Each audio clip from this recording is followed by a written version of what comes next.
الحمد للہ رب العالمین، صلاۃ والسلام علی رسول النبی الکریم وعلی آلہ واصحابہ اجمعین۔ الحمد للہ الحمد للہ الذی ہدانا لہذا وما كنا لنہتدی لولا ان ہدانا اللہ۔ رب اشرح لی صدری ویسر لی امری واحلل عقدۃ من لسانی یفقہوا قولی، آمین یا رب العالمین۔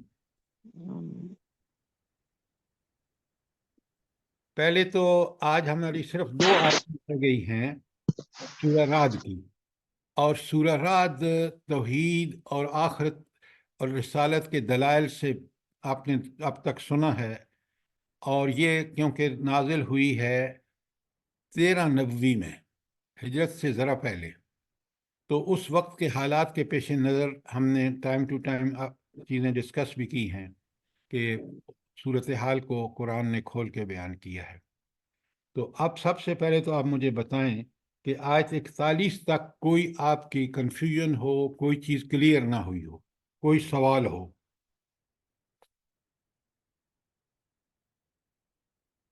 کوئی سوال نہیں ہے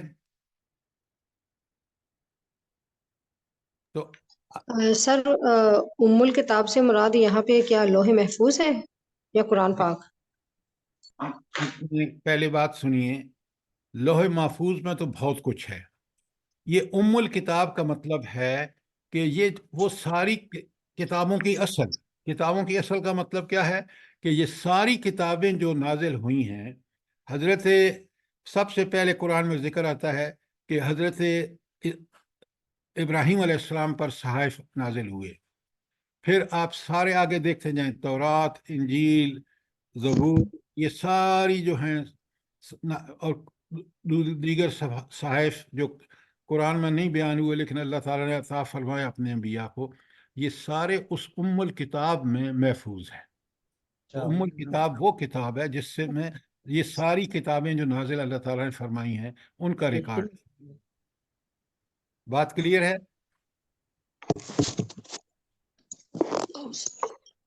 بھائی؟ جب سوال کریں تو میں جواب دوں تو بتایا کریں۔ جی سر، جی سر، کلیئر ہے۔ اچھا، اگر اور کوئی سوال نہیں ہے تو آگے چلتے ہیں۔ بسم اللہ الرحمن الرحیم۔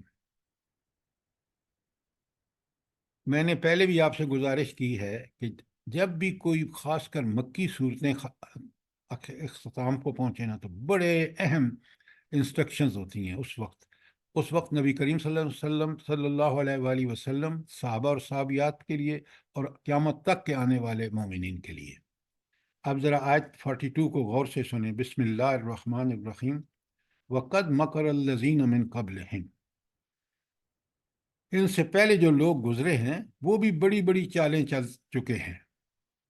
آپ دیکھ لیں، اپنے ملک میں دیکھ لیں۔ میں یہ سمجھانے کے لیے آپ کو چیزیں بتاتا ہوں تاکہ آپ، کیونکہ قریب کی مثالیں ہیں، آپ سمجھ جاتے ہیں۔ آپ دیکھ لیں کیا چال نہیں چلی مشرف صاحب نے، اور پھر کیا حشر ہوا ان کا۔ تو اللہ کے مقابلے میں چالیں نہیں چلنی چاہیے۔ اللہ تعالیٰ اتنا طاقتور ہے کہ ہم تو اس کے ایک سانس جو ہمارے چلتا ہے اس پر بھی اس کا کنٹرول ہے، تو ہم اس کے خلاف چالیں چلیں، اور اگر چالیں چلیں گے تو پھر حشر وہی ہوگا جو فرعون کا ہوا، جو مشرف کا ہوا۔ تو اس لیے کہا وَقَدْ مَكَرَ الَّذِينَ مِن قَبْلِهِمْ، اس سے پہلے بھی لوگوں نے بڑی بڑی چالیں چلی۔ اور اگر آپ مزید دیکھنا چاہتے ہیں تو آپ قرآن میں دیکھ لیں کہ قوم نوح، قوم عاد، قوم سمود، قوم فرعون۔ اچھا، اب اللہ تعالیٰ فرماتے ہیں فَلِلَّهِ الْمَكْرُ جَمِيعًا، مگر اصل جو فیصلہ کن چال ہوتی ہے نا، وہ اللہ کے ہاتھ میں ہے۔ تو اللہ جب ان کو ڈیل دیتا ہے، یہ سمجھتے ہیں کہ ہم تو پھر جب اللہ تعالیٰ رسی کھینچتا ہے تو پھر آپ دیکھ لیں کہ اللہ ہی کی چال جو ہے وہ کامیاب ہوتی ہے۔ دیکھیں نا، ہمیں قرآن بڑی حقیقت اللہ تعالیٰ فرماتے ہیں قرآن میں۔ آپ دیکھیں کہ کبھی ہم نے سوچا ہی نہیں، کیونکہ ہم تو اتنے دنیا میں غرق ہیں کہ افغانستان میں پہلے روس، انگلینڈ تباہ ہوا، روس تباہ ہوا، امریکہ نے شکست کھائی. تو یہ ساری کس کی چال تھی؟ یہ اللہ تعالیٰ کی چال تھی. یعلم ما تکسب کل نفس، اور اللہ تعالیٰ اچھی طرح جانتا ہے کہ کون کیا کمائی کر رہا ہے. یہ آپ سے اور مجھ سے مخاطب ہے قرآن، کہ ذرا کمائی جو تم کر رہے ہو نا، اللہ کے علم میں ہے. کمائی سے مراد کیا ہے؟ کہ تم اللہ تعالیٰ کی کتنی اطاعت میں زندگی گزار رہے ہو، یا کتنی اس کی احکامات کی خلاف ورزی کر رہے ہو. یہ تمہارا کسب ہے. کیوں؟ اسی کسب پہ تو فیصلہ ہونا ہے، اسی کسب پہ تو جنت اور دوزخ ملنا ہے. لہذا بندہ سوچ لے اچھی طرح.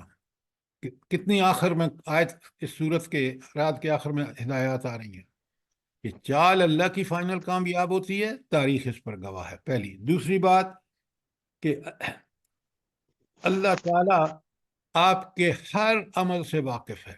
جو کسب ہم کر رہے ہیں نا، دیکھیں نا، یہ ہمیں جو مہینے کی تنخواہ ملتی ہے نا، یہ ہمارا کسب، یہ ہماری کمائی ہے. اسی طرح آخرت میں بھی ہماری کمائی کیا ہوگی؟ ایمان اور عمل صالح. اور پھر اللہ تعالیٰ فرماتے ہیں، پہلی بات میں نے آپ کو بتائی ہے آیت میں، وَقَدْ مَكَرَ الَّذِينَ مِن قَبْلِهِمْ، خوب لوگوں نے چالیں چلی. اور اللہ پھر دوسری بات بتائی، وَلِلَّهِ الْمَكْرُ جَمِيعًا، کہ اصل چال فائنل اللہ کی ہوتی ہے. تیسری بات بتائی، يَعْلَمُ مَا تَكْسِبُ كُلُّ نَفْسٍ، وہ خوب جانتا ہے اللہ تعالیٰ کہ کوئی نفس، کوئی جان کیا کما رہی ہے. اور آخری بات، وَسَيَعْلَمُ الْكُفَّارُ لِمَنْ عُقْبَى الدَّارِ، اور عنقریب منکرین حق دیکھ لیں گے کہ انجام کس کا بخیر ہوا، کس کا انجام اچھا ہے. یہ لگ پتہ جائے گا کن کو؟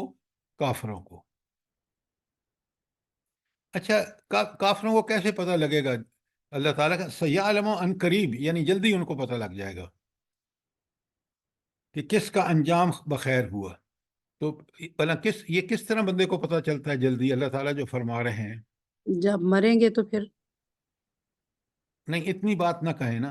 جب مریں گے تو فرشتے وہاں دیکھیں، موت آخرت کا پہلا دروازہ ہے. لکھ لیں یہ بات، موت آخرت کا پہلا دروازہ ہے.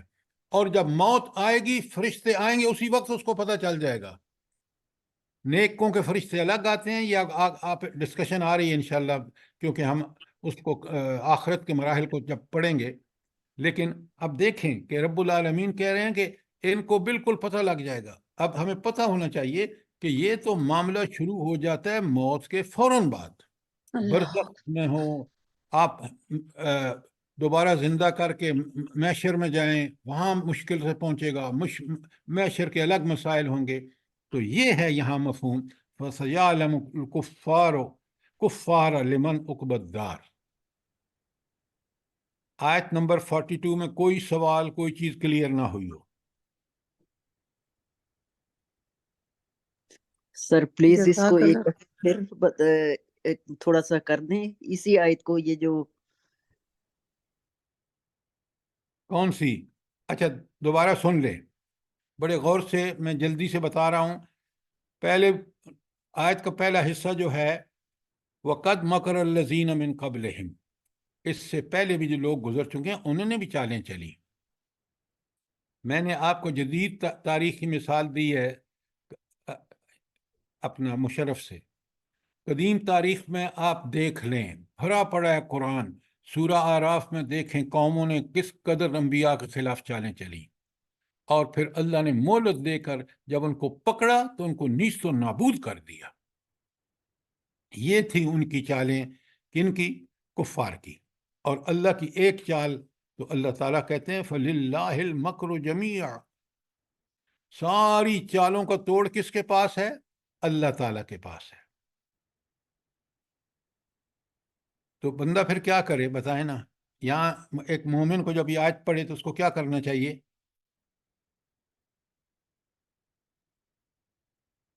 جلدی بتائیں. سر اللہ تعالیٰ کی مرضی کے مطابق چلنا چاہیے۔ زندگی گزارے کوئی چال اس کے دین کے خلاف، اس کے جو نیک کام ہیں اس میں کوئی روڑا اٹکانے کی ذرا برابر ہماری کوشش نہیں ہونی چاہیے۔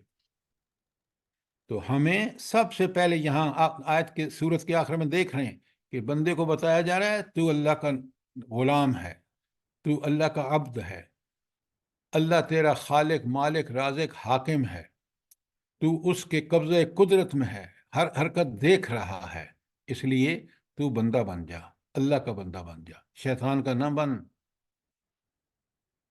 کیوں؟ اگلی دیکھیں، اگلا ٹکڑا ہے آج کا، یعلم ما تکسب کل نفس۔ یہ جو تویاں آپ توئے دیکھ رہے ہیں چھوٹا سا، یہ آیت کو یہاں رک کے آپ کو سچ پوری طرح سمجھنا چاہیے۔ تو یعلم، وہ اللہ تعالیٰ جانتا ہے، ما تکسب کل نفس، کہ کون جان کیا کما رہی ہے، یہ اللہ کے علم میں ہے۔ دیکھیں نا، آخرت میں جو فیصلہ ہونا ہے وہ ہم ہر ڈے ٹو ڈے جو کمائی کر رہے ہیں، جو نیکیاں کر رہے ہیں یا برائیاں کر رہے ہیں، وہ ہمارا کسب ہے، اللہ اس کو جانتا ہے۔ تو کیا مطلب ہے اس کا؟ کہ میں اور آپ نیک کسب کریں، اور پھر اللہ تعالیٰ دھمکی دے رہے ہیں، وارننگ دے رہے ہیں، انذار ہے، وَسَيَعْلَمُ الْكُفَّارُ، اور کفاروں کو پتہ جائے گا، بڑا جلدی پتہ، سین سیعلموں کا مطلب بہت جلدی ان کو پتہ چل جائے گا۔ کس کو؟ الکفار، کافروں کو، لمن عقبی الدار، کہ آخرت کا انجام کس کا اچھا ہوگا۔ بات کلیئر جزاک ہے؟ اللہ خیر سر جی، جزاک اللہ خیر۔ اچھا، اب آ جائیے آیت 43 پر، آخری آیت ہے، وَيَقُولُ الَّذِينَ كَفَرُوا لَسْتَ مُرْسَلًا، اور کافر کیا کہتے ہیں؟ کہ آپ اللہ کے رسول نہیں۔ یہ بڑا اعتراض تھا کہ یہ تو نعوذ باللہ، ذرا آپ سوچیں، دیکھیں نا، سیرت جب تک نہیں پڑھیں گے نا بات بنے گی نہیں۔ یہی کفار مکہ نبی کریم صلی اللہ علیہ وآلہ وسلم کو رسالت اور نبوت جب آپ کو ملی ہے، اس سے پہلے کیا کہتے تھے؟ کیا کہتے تھے؟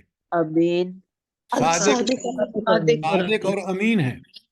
اور جب ان کے درمیان جھگڑا ہوا نا، اور بالکل تیار تھے ایک دوسرے کے گلے کاٹنے کے لیے، اس میں جب اس کو ری بلڈ کر رہے تھے کعبۃ اللہ کو، اور مسئلہ تھا کہ یہاں جو حجر اسود ہے اس کو کون اٹھا کے رکھے، اس پہ جھگڑا ہو گیا، ایک قبیلہ کہے میں، ایک کہے دوسرا، تیسرا، چوتھا، اور انہوں نے بالکل تیار تھے کہ لڑنے کے لیے۔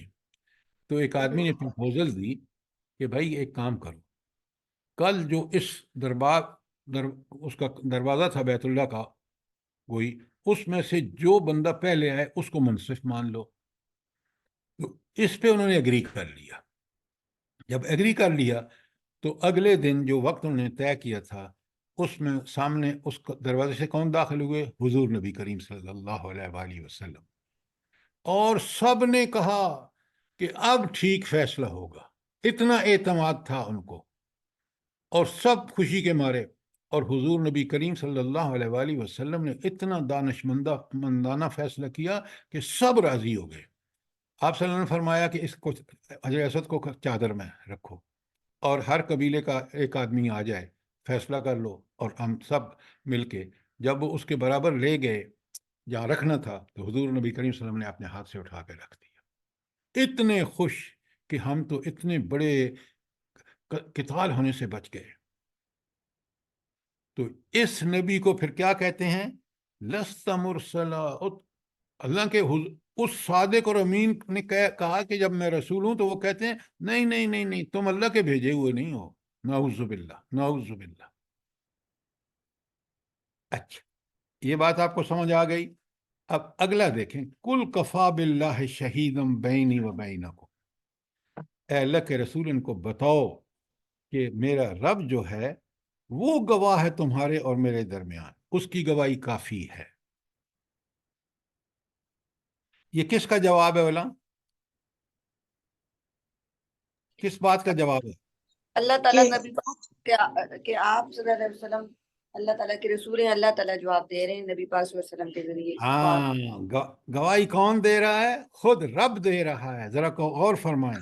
تو پہلے ٹکڑے کا یہ جواب ہے کہ تم یہ کہتے ہو نا کہ نبی نہیں ہے، تو وہ فرماتے ہیں کہ اللہ اور اس جو ہے وہ گواہ کافی ہے میرے اور تمہارے درمیان. کیوں؟ وہ ہر آن اور ہر لمحہ زندہ، جاوید اور قائم رکھنے والا. تو اس سے بہتر کوئی گواہ ہو سکتا ہے؟ وَمَنْ عِنْدَهُ عِلْمُ الْكِتَابِ، پھر اس شخص کی گواہی کافی ہے جو کتاب آسمانی کا علم رکھتا ہو. کیا مطلب ہے؟ وہ لوگ جو اس کتاب پر ایمان لا رہے ہیں، وہ لوگ جو سچے دل سے تورات اور انجیل پر ایمان لا رہے تھے، وہ مسلمان ہو گئے، انہوں نے اس قرآن کو برحق سمجھا. تو ان کی بھی گواہی اللہ تعالیٰ کہہ رہے ہیں کہ وہ بھی گواہی کے لیے کافی ہیں کہ اللہ تعالیٰ نے ان کو وہ ایمان لائے پہلی کتابوں پر بھی، اس کتاب پر بھی، لہٰذا انہی کا ایمان جو ہے ان کی گواہی کافی ہے. یہ تھی آخری آیت 43. کوئی سوال، کوئی چیز کلیئر نہ ہوئی ہو تو ضرور پوچھیں. پوری صورت پہ کوئی آپ کے سوال ہوں؟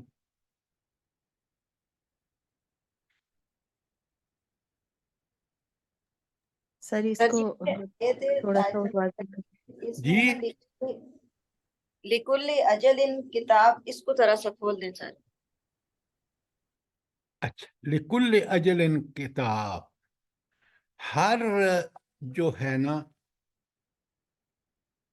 قوم ہو یا فرد ہو یا کوئی معاملہ ہو، اس کو اللہ تعالیٰ نے پہلے سے لکھ کے اپنے جو علم مستقبل کا اللہ کا کامل علم ہے، اس کی وجہ سے اللہ تعالیٰ نے ہر شخص کی اجل بھی لکھ دی ہے، قوموں کی اجل بھی لکھ دی ہے، اور جو معاملات ہیں کہ ان کا انجام کیا ہوگا وہ بھی اللہ نے لکھ دیا ہے. تو یہ ہے اس کا مطلب لکل اجل کتاب. جزاک اللہ. کتاب کا مطلب ہوتا ہے لکھا ہوا، اور یہ لکھا کس نے ہے؟ اللہ تعالیٰ نے، اور اپنے کامل علم کی بنیاد پر. کوئی سوال اور؟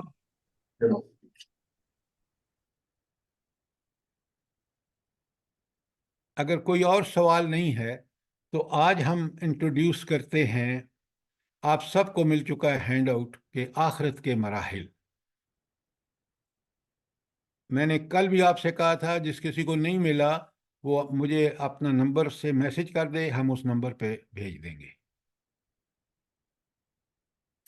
اچھا، اب ذرا آپ ایک کام کریں. دیکھیے، پہلے تو مجھے یہ بتائیں کہ آخرت کیوں ضروری ہے. دیکھیں نا، آپ کا اور میرا ذہن بالکل، ہم ایمان والے ہیں، مطمئن ہونا چاہیے کہ یہ آخرت کتنی اہم ہے. آخرت کیوں ہونی چاہیے؟ السلام علیکم. اس لیے کہ آخرت میں ہمیں جزا سزا کا جو ہے وہ انصاف پکا ہے نا، کہ ہم اچھے نیک کام کریں گے تو ہمیں جزا ملے گی، انعام ملیں گے، اور برے کام کریں گے تو ہمیں سزا ملے گی. نہیں، یہ آپ جنرل بات کر رہے ہیں، اسپیسیفکلی. سر آخرت اگر نہ ہو تو دنیا میں شاید نیک اعمال کرنے کی کسی کو فکر ہی نہ ہو.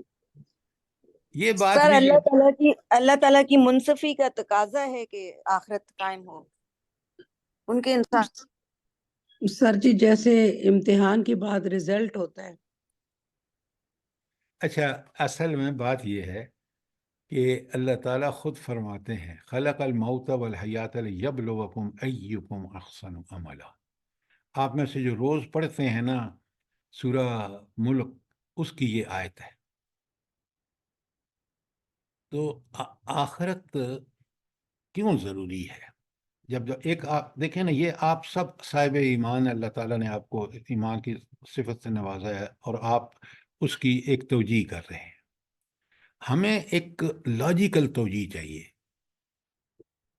ایک ایسی بات کہ جو ہم عام آدمی بھی سمجھ سکے. اچھا، اب آپ ذرا دیکھیں کہ رب العالمین نے انسان کو کیا نہیں دیا دنیا میں، اس کو زندگی گزارنے کے لیے، اور بالخصوص اللہ نے جب اس کو اپنا نائب بنایا تو اس کو کس قدر نعمتوں سے نوازا ہے، یہ ہم آپ کبھی پوری طرح غور نہیں کرتے۔ ذہنی، فکری، عقلی وہ صلاحیتیں ہوں، آپ کی سننے سمجھنے، چیزوں کو پرکھنے کی صلاحیت ہو، یہ تو ہو گئی نا صلاحیتیں۔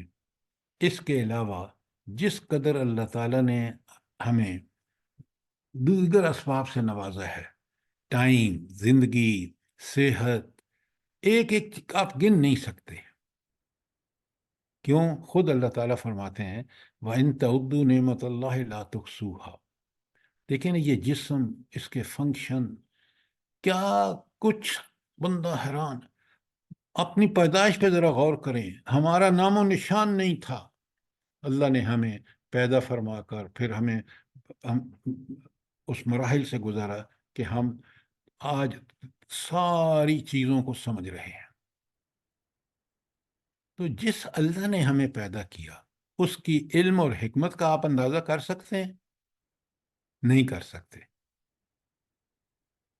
اس نے یہ دنیا بنائی اسی طرح ہے کہ تمہیں دنیا میں بھیج رہا ہوں، اور تم نے دنیا میں میری خلافت، میری نیابت کا حق ادا کرنا ہے۔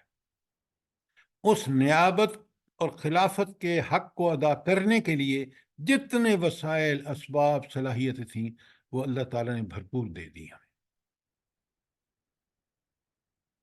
کون سی آیت میں اس کا ذکر ہے؟ یہ ایسی آیتیں آپ کو یاد ہونی چاہیے۔ وَلَقَدْ خَلَقْنَا الْإِنسَانَ فِي أَحْسَنِ تَقْوِيمٍ، بہترین ساخت پہ پیدا کیا۔ بہترین وہ ساخت کیا ہے؟ پوری جسمانی دیکھ لیں، عقلی دیکھ لیں، فکری دیکھ لیں، کوئی بھی دیکھ لیں، انسان کو بہترین۔ وَلَقَدْ سورۃ 3 کی آیت ہے، یہ 5 نمبر ہے غالباً۔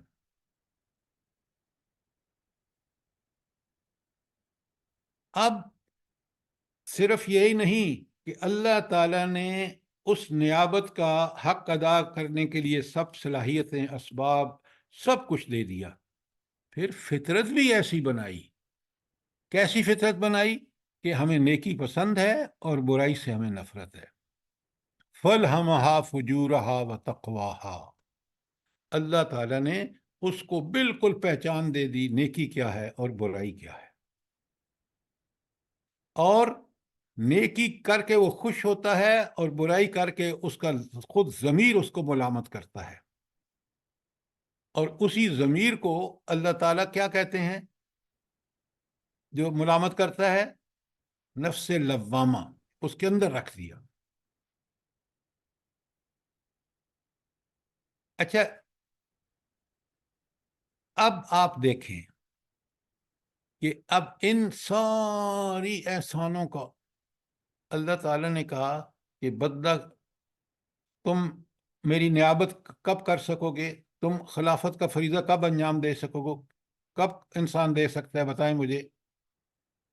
ٹھیک ٹھیک خلافت جو اللہ تعالیٰ نے اس کو زمین میں سپرد کی ہے، وہ کب ٹھیک کرے گا؟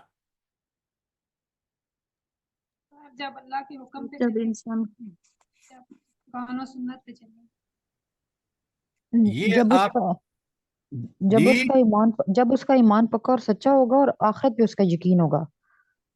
یہ بات آپ کی ٹھیک ہے، جب وہ دنیا میں اللہ کی عبادت کرے گا۔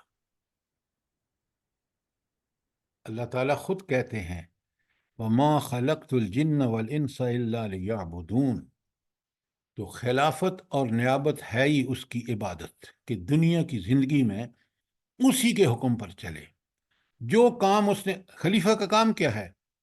کہ جو اس کو اسائنمنٹ اللہ نے دیا ہے، یا جو کام اس کے سپرد کیا، وہ کرے۔ خلافت میں جب اس کی نیابت کا حق ادا کرے گا، اللہ تعالیٰ اس کو جنت دے دے گا۔ اور اگر ان ساری جو ابھی تک میں نے آپ کو صلاحیتیں، اسباب، سب کچھ دیا، اور اس کے حکم کے خلاف استعمال کر رہا ہے، دنیا پرستی، مال پرستی، ہوس پرستی میں لگا ہوا ہے، بھولا ہوا ہے کہ میں نے ایک دن اللہ کے سامنے پیش ہونا ہے، اسی کو آخرت کہتے ہیں۔ اور پھر وہ سارے دلائل قرآن نے عقلی، فکری، سب کچھ دے دی ہے۔ اس کے بعد تو خلافت کا جو، میں آپ کو ایک دنیاوی مثال سے سمجھاتا ہوں، بات آپ کو جلدی سمجھ آ جائے گی۔ فرض کیجئے کہ آپ عمرے یا حج پر جاتے ہیں اور آپ کا کوئی بڑی بیٹی یا بیٹا ہے، اور آپ اس کو کہتے ہیں کہ اب میری جگہ تم نے گھر میں سنبھالنا ہے، پیسے بھی دے جاتے ہیں، اس کو پتہ بھی دیتے ہیں کہ یہ کام کرنے ہیں۔ اب وہ آپ کے خلیفہ بن گئے، کیوں؟ اس کچھ ذمہ داریاں آپ نے ان کو دے دی۔ اب آپ گئے عمرے پہ، واپس آئے، اب آپ نے دیکھا آ کے کہ بھائی اس نے تو بڑا زبردست کام کیا ہے، تو اس کا مطلب ہے اس نے آپ کی خلافت یا نیابت کا حق ادا کیا ہے، اور آپ اتنے خوش ہوں گے کہ اس کو ضرور کوئی انعام دیں گے۔ اور اگر اس نے گھر کا ستیہ ناش، پیسے ادھر ادھر اڑا دیے، کوئی کام ڈھنگ کا کیا نہیں، تو آپ کیا کریں گے؟ کیا کریں گے اس کا؟ سزا دیں گے۔ ہاں، سر اس کو سزا یہ دے۔ ہے وہ فلسفہ قرآن کا سمپل فطری، کہ اللہ تعالیٰ نے تمہیں ساری صلاحیتیں، سارے فضائل، سارے اسباب دے کے بھیجا کہ تم دنیا میں میری خلافت کا فریضہ انجام دینا، میری عبادت کر۔ اب اگر اسی کا سارا آخرت اسی پہ بیسڈ ہے، اگر اس خلافت کا آپ نے ٹھیک ٹھیک فریضہ ادا کیا، اچھا اس ایک بات اور بڑی نوٹ فرمائیں کہ اگر ہم اس خلافت کے فریضے کو ٹھیک ٹھیک انجام دیں گے تو ہماری دنیا بھی بہتر، آخرت بھی بہتر۔ اور اگر اس کو ٹھیک ٹھیک ذرائع اور وسائل، جس طرح آج امت مسلمان غلط طریقوں پر استعمال کر رہے ہیں، دیکھ رہے ہیں دنیا میں ذلت کیسی ہے، اور آخرت میں سوچیں کہ کیا انجام ہو۔ یہ ہے آخرت کا۔ اس کے بارے میں کوئی آپ سوال کریں؟ یہاں بھی سر افغانستان کی مثال آتی ہے، کیسے وہ اوپر جا رہے ہیں، وہ کیوں اوپر جا رہے ہیں؟ اللہ کی اطاعت میں ہے، اللہ ان سے خوش ہے۔ آپ نے بالکل ٹھیک کہا ڈاکٹر صاحبہ، بالکل۔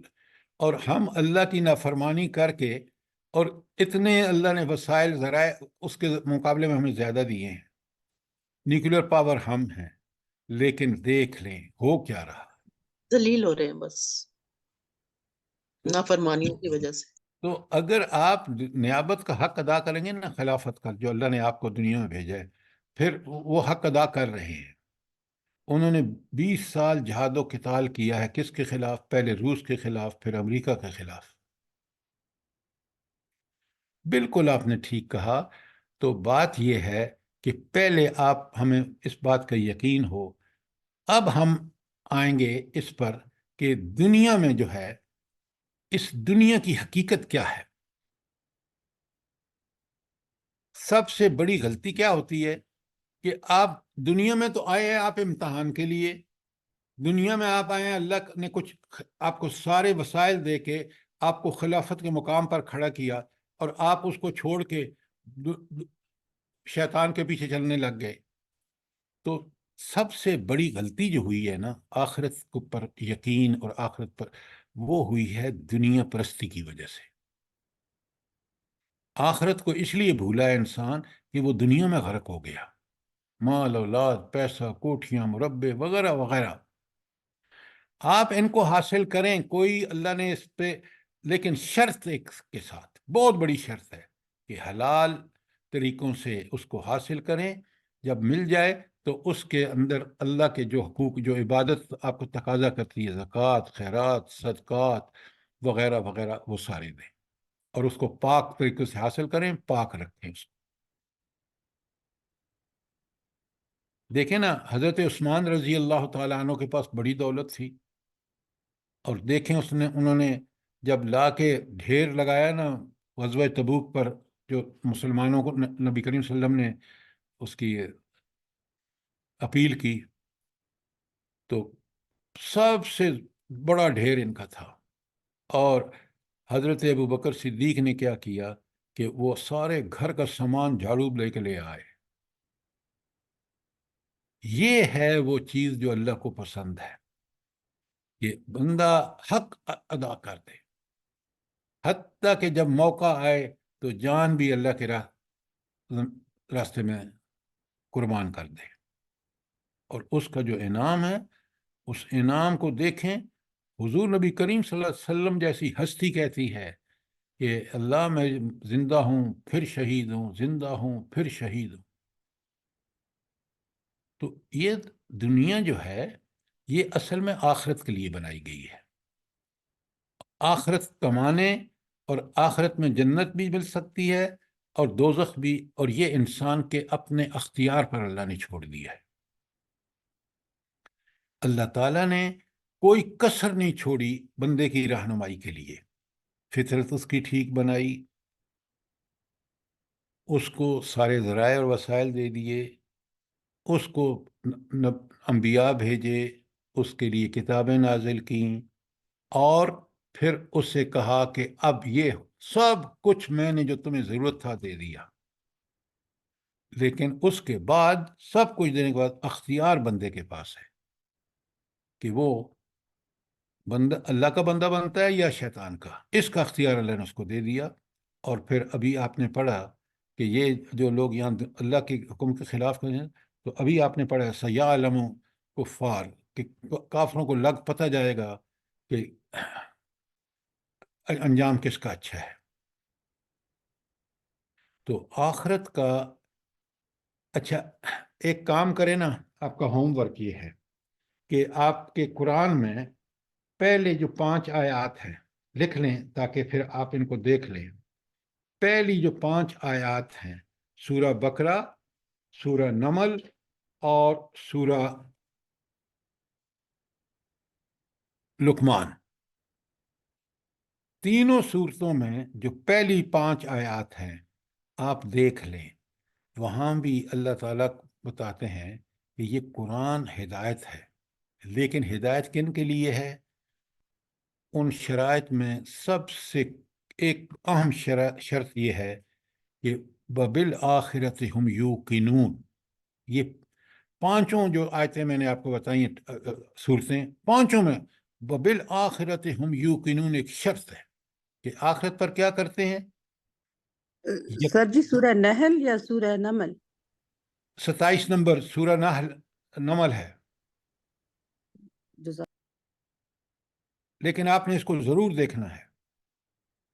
قرآن سے ہدایت لینے کے لیے جو شرائط بیان ہوئی ہیں، پہلے تو میں نے کل آپ سے پوچھنا ہے کہ کون کون سی شرطیں ہیں.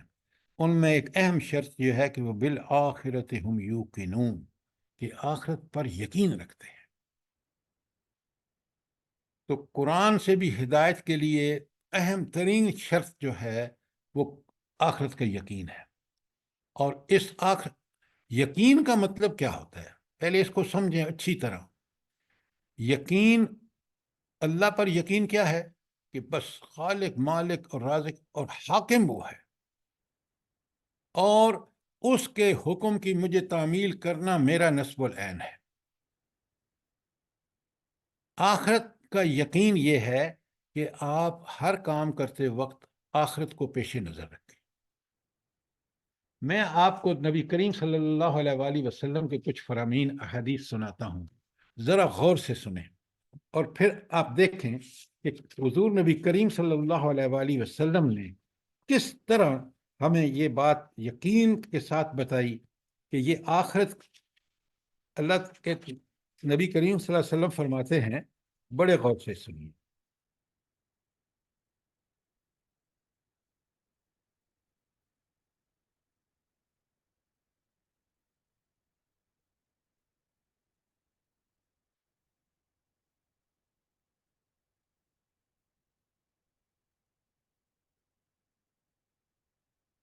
پہلی حدیث جو ہے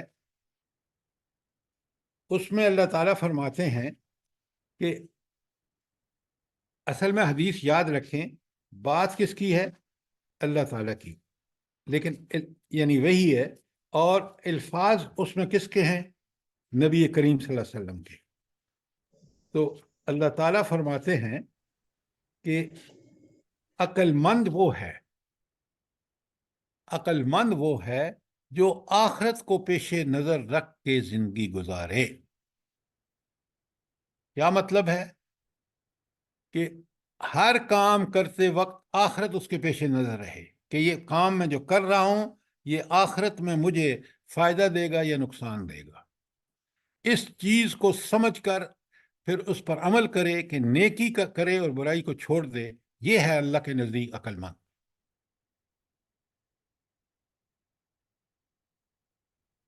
اب سنیے حدیث کا مفہوم۔ الکیسو، کیس کہتے ہیں جو بہت ہی عقل مند ہو۔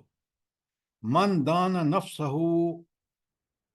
وہ ہے جس نے اپنے نفس کو قابو کر لیا۔ کیا مطلب؟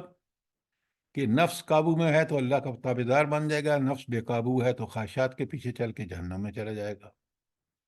الکیس من دان نفسہ، عقل مند وہ شخص ہے جس نے اپنے نفس کو قابو میں رکھا، وعمل، اور عمل کیا، لما بعد الموت، موت کے بعد کے لیے۔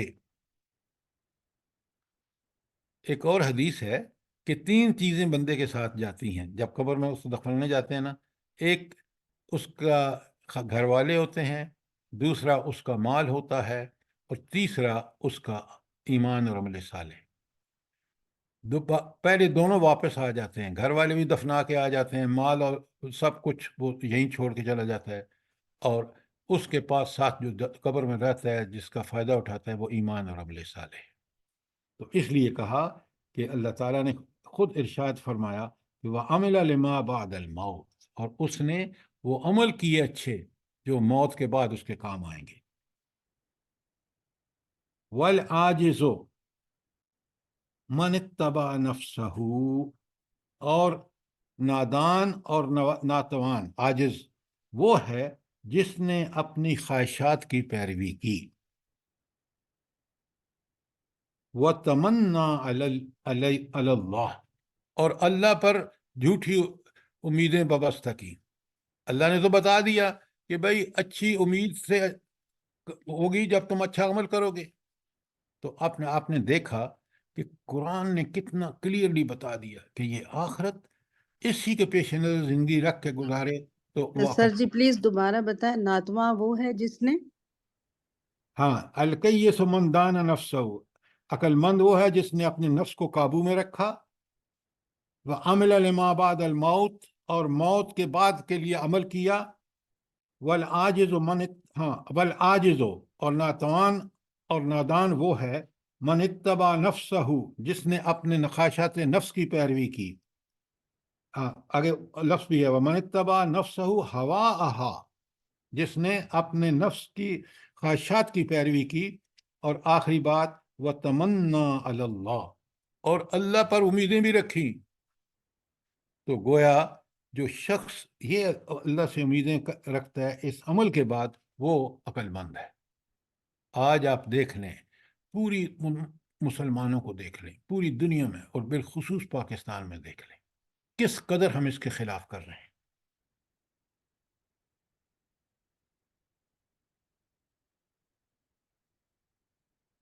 اچھا، کوئی سوال اس کے بارے میں؟ السلام علیکم سر جی۔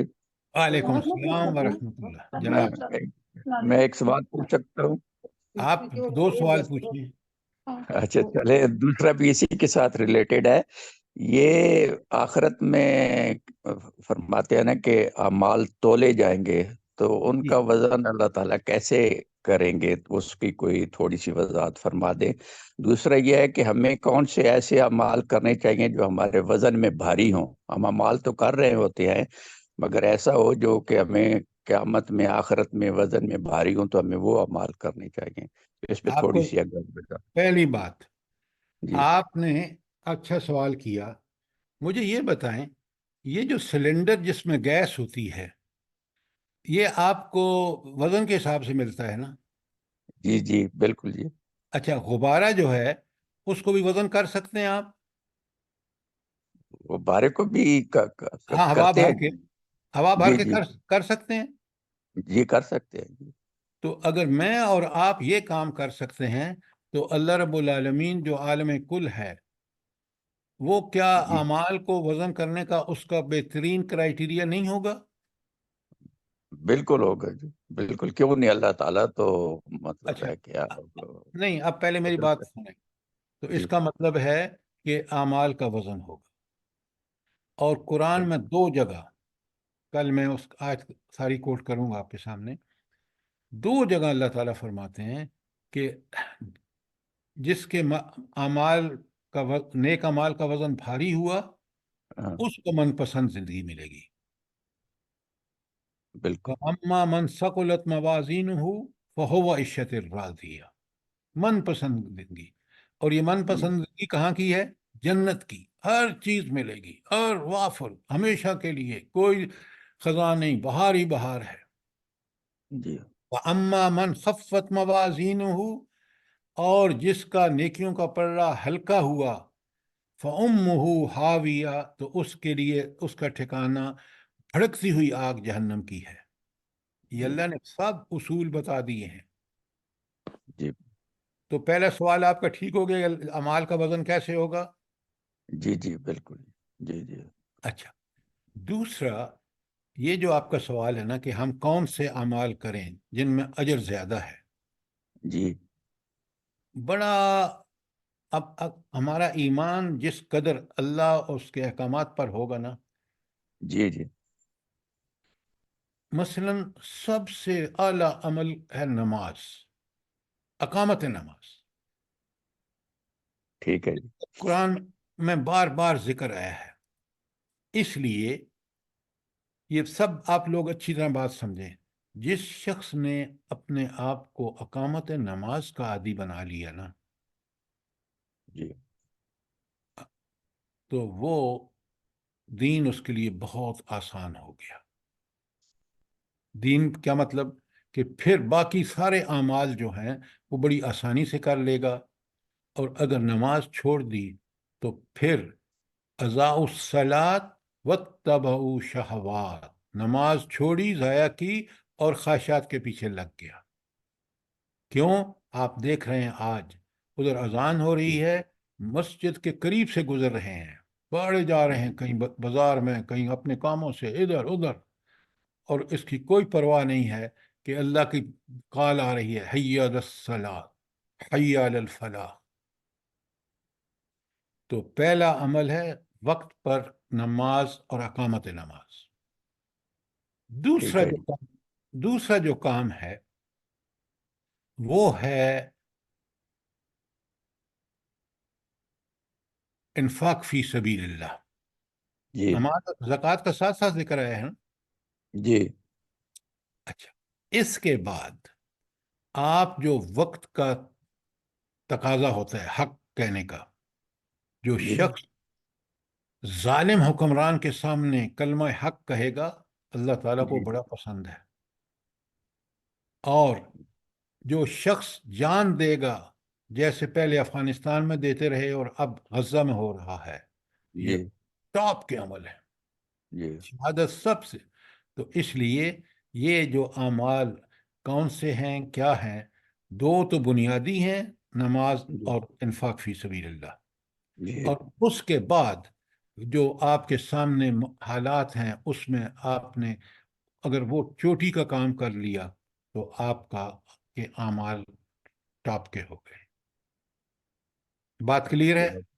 جزاک اللہ خیر جی. بس یہی تو ہے نا، آج کل امر بالمعروف تو کام ہو رہا ہے، جو اگلا ہے نا نہی عن المنکر، ہم برائی کو کوئی بھی نہیں روک رہا ہے. برائی جو معاشرے میں پھیل رہی ہے، ملکوں میں پھیل رہی ہے، اس پہ بھی اگر کیا جائے، سارے علماء اکٹھے ہو کے، یک زباں ہو کے، اپنی سیاست اور اپنے مفاد کو چھوڑ کے اگر اکٹھے ہو تو کسی کی جرت نہیں ہے کہ وہ کوئی ایسے غلط کام کرے.